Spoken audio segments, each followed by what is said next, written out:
Okay. Hello and welcome. Would you please introduce yourself to our class? Yes. Good morning. My name is Ann Grundy.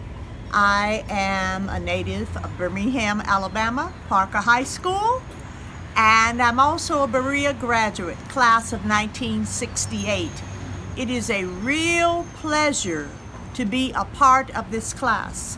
As a footnote, I want to say this. I was a music major, piano major when I was at Berea, and I do not remember at any time, and I'm not pointing fingers, I'm simply stating my reality, that anyone other than African American students ourselves ever honored or performed or thought seriously about music from any other place but Europe. So you just don't know how fortunate you are to be able to participate in a class that's telling you a global story. I am just so happy and delighted for you. Thank you. Thank you. Talk to me about when you think of the civil rights movement in the early 60s, 50s, what comes up for you? Obviously, the music. The music is at the top of the list.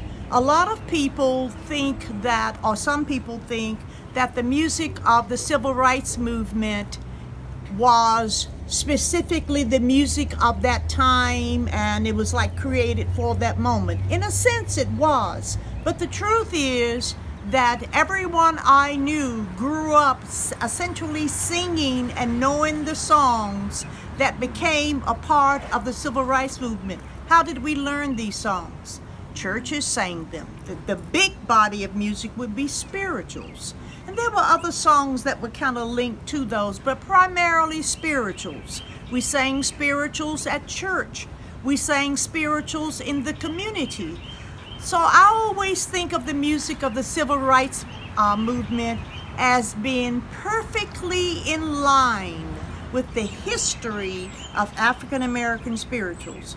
I'm going to tell you a little bit about spirituals so that you have an understanding of this. I see spirituals as miracle music, and by that I mean the music was created by hundreds of thousands of people, African people like me, enslaved from 1619, moving forward to the United States to work for free all day, all night. So if you are enslaved that way, there's really only one thing you are thinking about, or you should be thinking about. How do I get out of this situation? Well, we are also talking about thousands of languages that African ancestors spoke. You notice Mrs. Grundy did not say dialects. Dialect is just a very subtle way for other people to put down the languages of Africa. So if we call French a dialect, I'm on board. English a dialect, I can say that. But the point I'm trying to make is to be respectful. We're talking about thousands of languages that people spoke. They did not speak the same languages, found themselves in this country enslaved, and they're next to people. The only thing they really have in common is that they are black, but they are from different cultural traditions. So they had to figure out, how do we communicate? How do we let each other know what is going on? How do we get out of this horrible situation we're in? Music. And so African people began to create music as they worked in the fields, as they walked here, as they did this or that. They created music for the moment. So almost all of the music, or I should say a large part of the music, is what we would call signal music, meaning that the song was telling you something. For example, oh, Peter, go ring them bells, ring them bells, ring them bells. I heard from heaven today. So here we have a classic song where heaven always means freedom and liberation. And the song is kind of a trick song in a sense. Peter, go ring them bells. It's telling the listener to listen for that signal because that signal will tell him or her what to do. So our tradition, African tradition, is full of these songs that are signaling to us.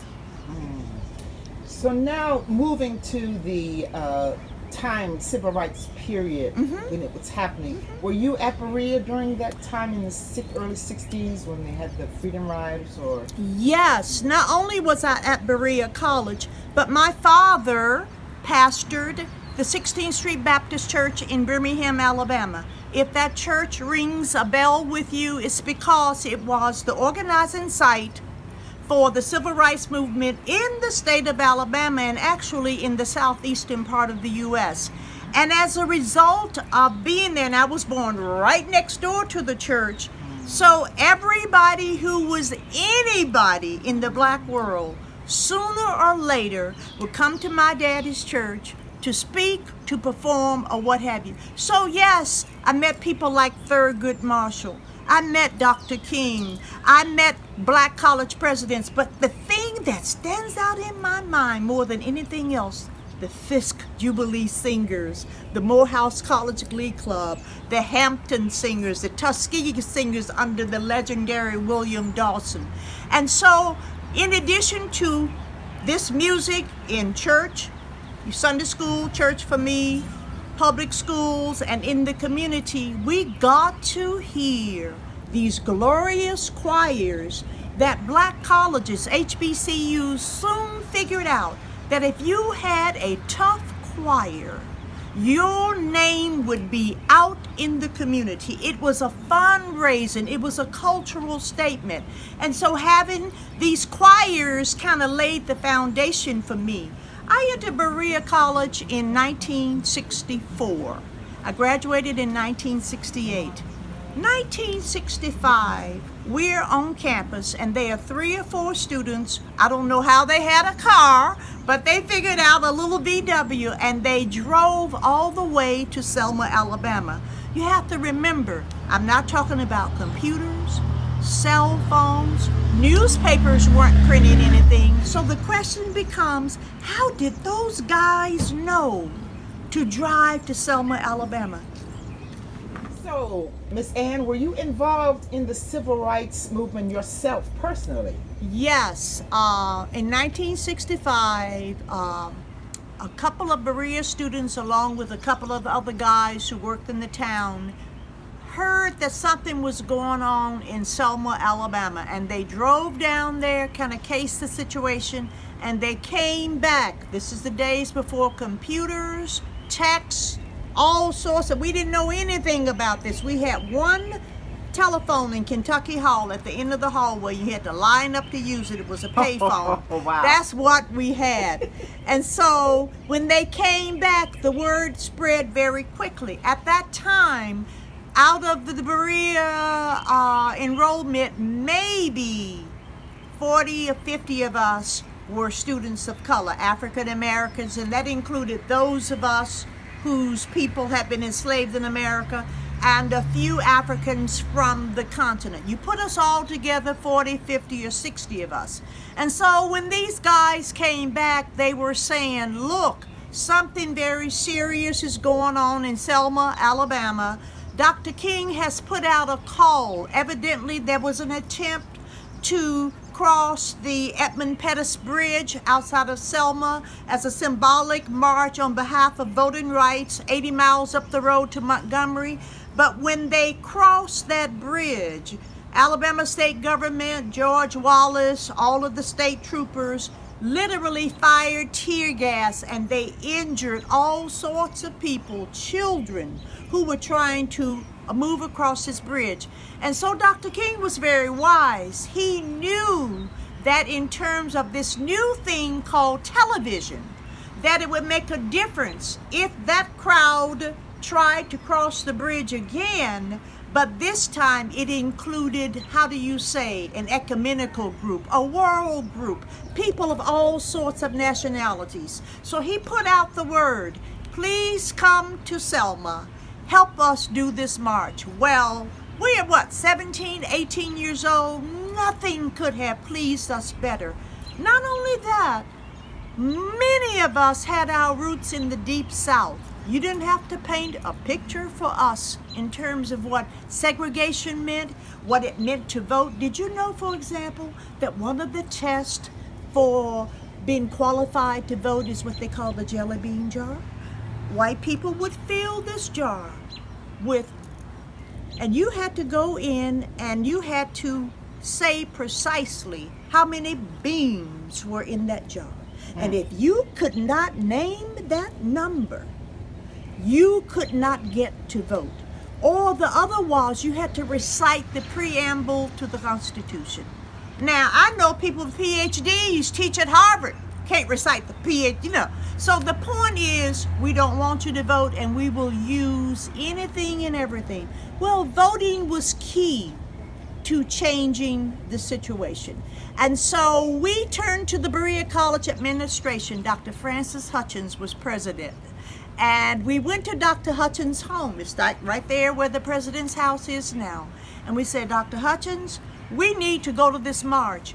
Well, we're 17, 18. We didn't understand things like fundraising and boards of trustees. And we didn't understand. All we knew was one thing. And we used it to the death. Berea's motto, God hath made of one blood all nations of men. God hath made of one blood all nations of men. And for us, 17 years old, that was the justification of all of the schools that needed to be there. Berea College did. And so, in a way, Dr. Hutchins split the child in half. This is what he ended up doing.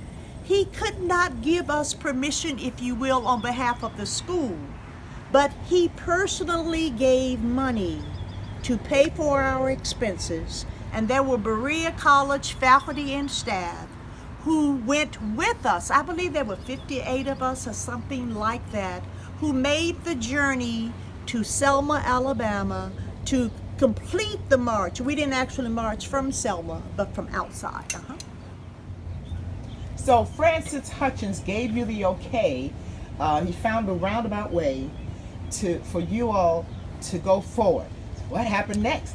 So we had a send-off on the steps of Union Church, and everybody was praying for us. And as I look back on it now, through adult, older eyes, I'm going, we needed all the prayer in the world because we were going into a very dangerous situation. I should have known more than anybody else. I'm from downtown Birmingham, where my father's church was bombed. I knew what racists were and are capable of doing. And so on the bus, we comforted ourselves in what way? Singing. And as I said, a lot of us were from the Deep South, so the songs were songs that we knew. We grew up, how do you say, we cut our teeth on them. There were songs like, we are climbing Jacob's ladder, where the song translated means that every day we have another chance to do right. Every round goes higher and higher. And of course we sang songs like, this little light of mine, I'm gonna let it shine, oh, this little light of mine. And you could just, the wonderful thing about spirituals, and I was telling you about those earlier, is that they are so flexible. It doesn't matter if a spiritual was created in 1860 or 1960. You have the same body of music and you just change the words a little bit. So a lot of songs, if you listen to the recordings of the Freedom Singers and so on, groups like that, will have names like Bull Connor, where they took out names like the slave Massa or Massa, and they just put in the name Bull Connor. That's the beauty of spirituals. They can fit any situation. And I want to drop a little hint on you. If you think that struggle is behind us, pay attention to what's going on in 2020.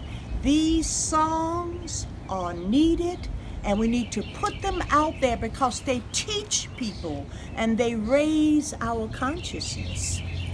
Thank you, Ann. And so what happened when you got down there? Oh my gosh, there was no